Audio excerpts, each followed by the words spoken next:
Bonjour à tous, je suis ravie de vous retrouver pour ce nouvel hebdo. Cette semaine, on vous emmène au salon Habitat et Bois. Que vous soyez dans la construction, dans la rénovation, le réaménagement de votre maison, c'est vraiment l'endroit où vous pourrez rencontrer tous les professionnels du secteur. C'est parti.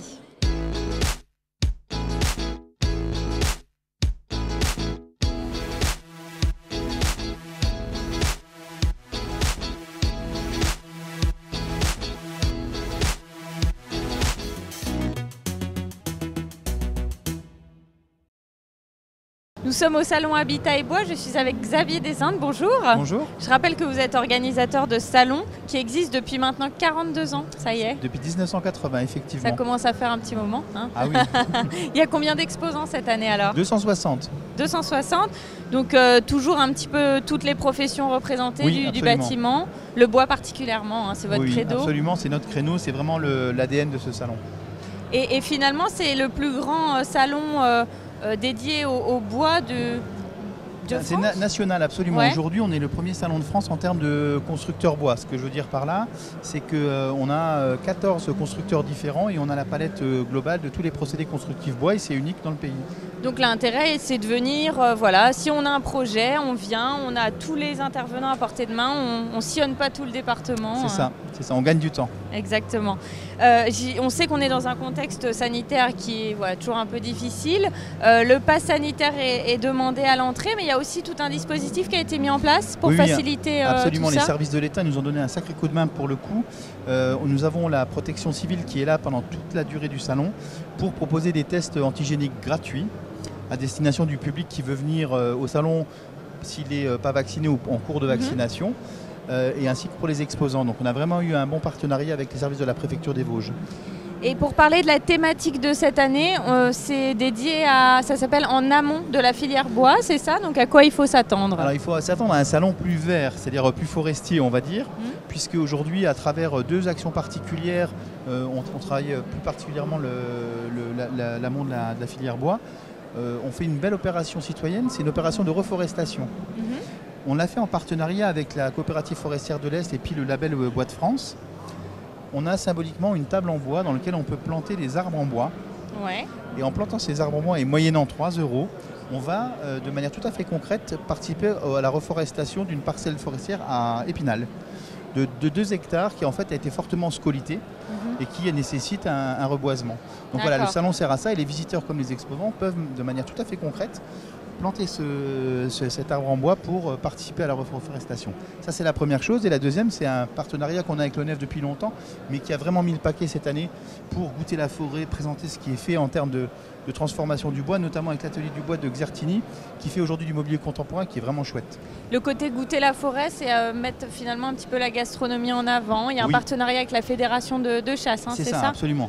C'est montrer aussi qu'à travers la gestion de l'ONF, il y a une gestion aussi des animaux qui vivent dans la forêt, qui doit être maîtrisée. Après, il y a un débat sur le sujet, mais en attendant, pour que les arbres repoussent, il faut aussi que les populations de sangliers et de chevreuils soient régulées, pour qu'on puisse faire une forêt pérenne. On parlait de bois, c'est toujours le matériau finalement privilégié en termes écologiques. On parle de bois éco-certifié, de gestion des forêts durables. C'est aussi l'objet de pas mal de vos conférences pendant tout ce week-end. Oui, on a vraiment remis l'accent sur le sujet. Alors on refait des conférences, ça aussi c'est une nouveauté, puisque l'année dernière avec le Covid, on n'avait pas le droit de faire du tout de conférences. Ouais. Le dispositif a été allégé, donc on a remis en place un cycle de conférences sur le stand de Fibois, donc l'Interpro Bois Lorraine, Grand Est, et puis sur l'atelier Touchons du Bois, qui a aujourd'hui 2 cycles de conférences différents pour les bons bricoleurs bois. Et effectivement, on insiste auprès des particuliers. Il y a un gros boulot de pédagogie parce qu'en ce moment, à travers la pénurie des matériaux et le prix aussi qui est en train d'augmenter, les gens ont un peu la trouille et il faut vraiment les rassurer sur le fait que construire en bois, ça reste quand même quelque chose d'intéressant et puis de durable et bon pour la planète. Oui, tout à fait. Et puisqu'on parle de bois et on parlait de scolyte à l'instant, on sait que c'est une vraie problématique, notamment dans notre département. On sait que pas mal d'entreprises qui construisent en bois vont se fournir plutôt dans les pays du Nord. Nous, quel avenir elle a la filière bois dans notre département? Elle a de l'avenir dans le département, mais il va falloir faire un gros boulot d'industrialisation. Alors ça, c'est au niveau national, si vous voulez. Aujourd'hui, il y a beaucoup de constructeurs en bois qui s'approvisionnent à l'étranger parce que les filières sont plus industrialisées chez nos voisins que chez nous. Mais là, c'est plus un problème national et gouvernemental, j'ai envie de dire, qu'il faut mettre en place parce qu'on a quand même un vrai souci en termes d'approvisionnement parce que la filière n'a pas assez industrialisé ses procédés. Justement, on parlera de réapprovisionnement dans un instant. Merci Xavier Desindes d'avoir répondu à nos questions. On fait tout de suite une première pause dans cette émission. On va faire un tour du salon, voir un petit peu ce que les gens viennent chercher ici chaque année. Merci. J'ai une entrée qui est abritée avec des poteaux et je voudrais fermer avec des vitres. J'avais un chauffage bois qui n'était plus trop performant et je me suis renseigné, je ne sais pas si j'ai le droit de le dire, aux cheminées, j'ai vu les cheminées G1 de Remiremont, enfin de Martin et Remiremont. J'ai été très bien accueilli, j'ai vu un poêle qui m'irait très bien parce qu'il prend des bûches de 50 cm. J'ai fait le tour de plusieurs constructeurs d'abris de jardin. J'ai comparé les tarifs, j'ai négocié avec plusieurs d'entre eux. On a trouvé quelque chose qu'on ne cherchait pas. Un adoucisseur d'eau. Le bois, c'est super, hein, il y a des belles choses. Au niveau artisanal, c'est super. Hein. Je suis venue essayer les métiers. J'ai fait du rabot, là, du ciseau à bois, et voilà, sans me blesser. Ça vous a plu? Ouais. Je travaille chez un facteur d'orgue en tant qu'ébéniste, on restaure des orgues et je viens ici parce que c'est un endroit riche où il y a plein de gens qui travaillent le bois de manière différente et c'est important pour moi d'échanger ce qu'on fait, comment on approche la matière, quels outils on utilise parce que c'est une grande famille d'artisans et on a tous des spécificités et voilà, il faut se partager tout ça. Vous êtes une habituée du salon? Oui. Je cherche pour améliorer donc la vue de ma maison, depuis ma maison. Et également faire entrer la lumière, donc je cherche des baies vitrées. Nous sommes au salon Habitat et Bois, je suis avec Alain Maupetit, bonjour. Bonjour Anaïs. Alors vous êtes directeur des Nouveaux Docks, le stand est juste à côté de nous. Vous proposez des matériaux qui entrent finalement un petit peu dans tous les domaines de la construction dans votre entreprise. Tout à fait. On est capable de proposer un peu tout ce qui convient pour construire une maison. Et alors on sait que la crise sanitaire, elle a finalement pas mal bouleversé la filière de la construction. Oui, elle a généré des choses qui étaient positives parce que beaucoup de personnes se sont penchées sur leur habitat et l'amélioration de celui-ci. Et puis d'autres choses, effectivement, ça a ralenti certains process de fabrication. Oui, aujourd'hui, on est finalement dans des difficultés d'approvisionnement, une hausse des prix. Qu'est-ce qu'on peut retrouver un petit peu sur le marché? On a effectivement une hausse des prix qui est essentiellement due à des phénomènes spéculatifs.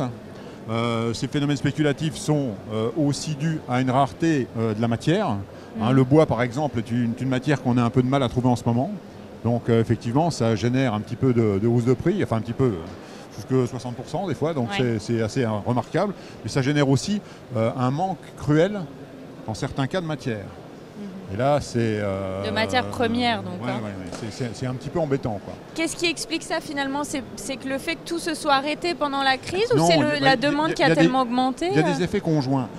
Effectivement, la crise a amené des choses. Mais les marchés mondiaux ont bouleversé un petit peu tout ça. Certains pays comme la Chine ou les États-Unis ont dû approvisionner leur bois plutôt à partir de l'Europe. D'accord. Ce qui a siphonné un petit peu les produits qui étaient destinés à devoir être concentrés sur le marché européen. De fait, ils ont manqué et puis voilà, quoi. On n'a pas la même taille, donc pour absorber la demande d'un gros pays comme la Chine, par exemple, j'imagine que c'est compliqué. Voilà, et puis les prix sont montés en flèche parce que ces pays-là ont pu acheter à des prix intéressants, du moins pour ceux qui étaient vendeurs. Donc de fait, voilà, quoi, on s'est fait un petit peu avoir quelque part par ça, quoi. Mais bon, aujourd'hui, c'est en train de s'alléger un petit peu. On retrouve un peu plus de matière finalement sur le marché. Donc les délais se raccourcissent. Les délais se raccourcissent, certains prix de panneaux commencent un peu à fléchir, donc on retrouve des choses plus intéressantes. Et on peut imaginer déjà des conséquences sur le long terme finalement de ce que ça peut... J'espère que non, parce que ce serait un drame que des entreprises se trouvent confrontées à devoir travailler énormément comme ils le font aujourd'hui et devoir en fin de compte trouver une situation comptable un petit peu embêtante. En tout cas, on vous souhaite que ça fonctionne dans votre milieu, on l'espère. Merci beaucoup Alain Maupetit d'avoir répondu à nos questions. On fait tout de suite une seconde pause dans notre émission et on se retrouve juste après.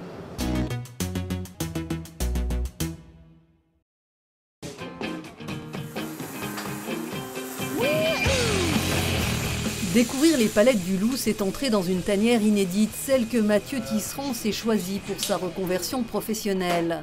Il y a un an, il quittait un emploi confortable de technico-commercial dans une grande entreprise à Metz pour venir se mettre au vert dans les Vosges, dans le village de Vies-en-Bas, près de Saint-Dié. Son garage est devenu son atelier où il fabrique des meubles et des objets en métal et bois recyclés, design et durable.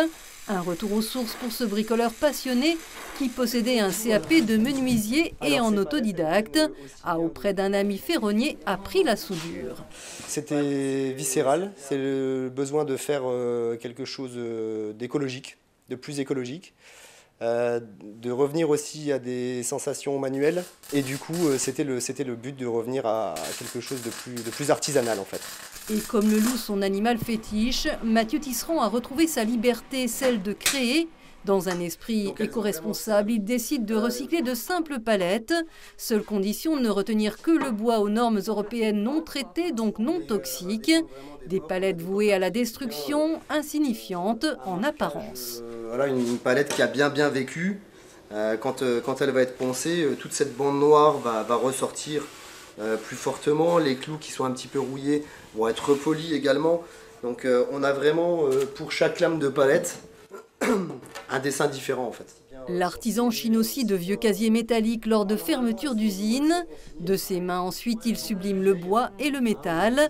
Signe de la patte du loup des créations originales comme cette future armoire de salle de bain. Les parties bois en bardage, donc en bardage palette en fait, la petite porte en bardage palette également, et les portes de casier d'usine qu'on va retrouver ici, qui viennent juste d'être découpées. Des soudures invisibles, une patine naturelle, du sur-mesure et une finition de qualité ont trouvé leur clientèle.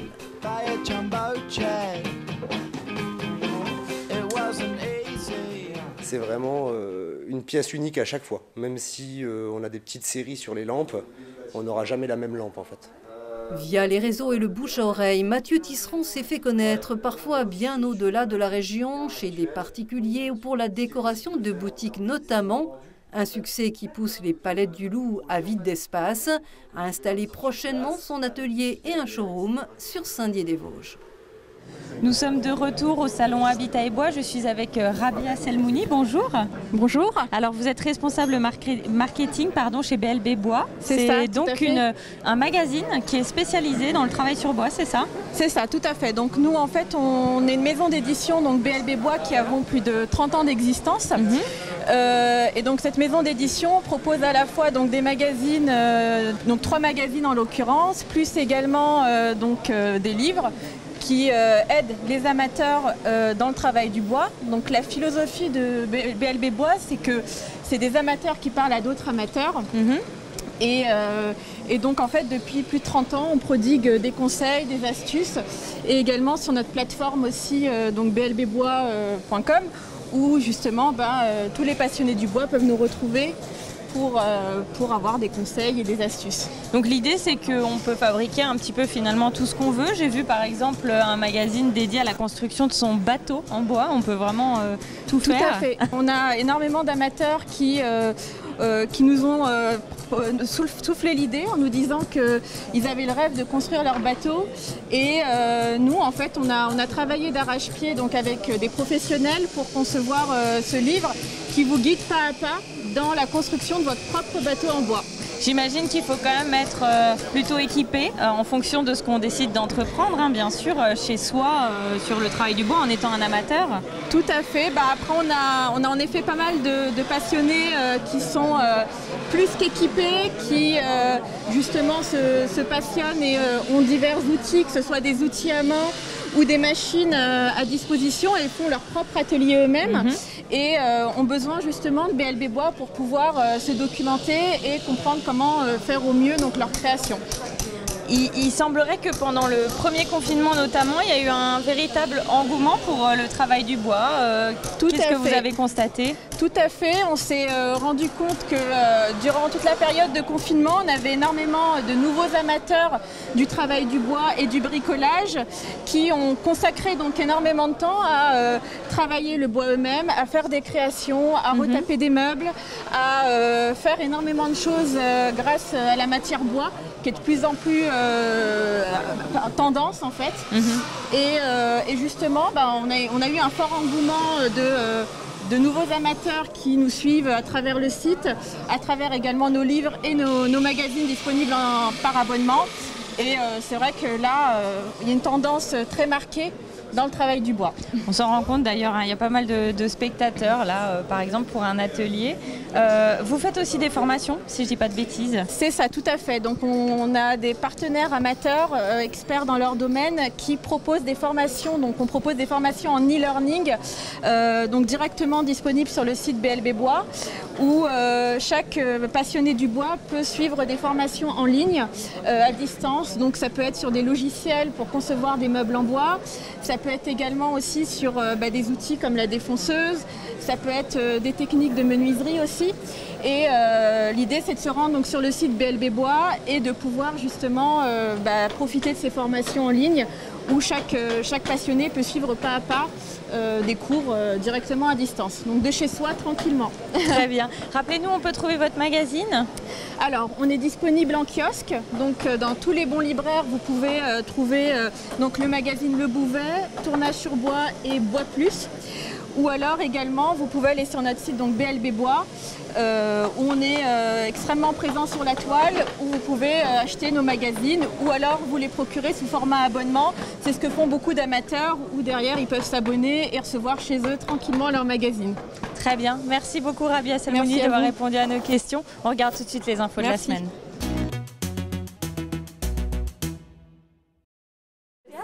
Depuis sa création, elle propose le théâtre là où il n'y en a pas ou peu. C'est la rentrée pour la compagnie vosgienne des Jolis Mômes qui, ce mercredi midi, faisait comme ici devant l'école Victor Hugo à Épinal, la sortie des établissements scolaires pour assurer auprès des parents d'élèves et de leurs enfants la promotion de ces traditionnels ateliers théâtre.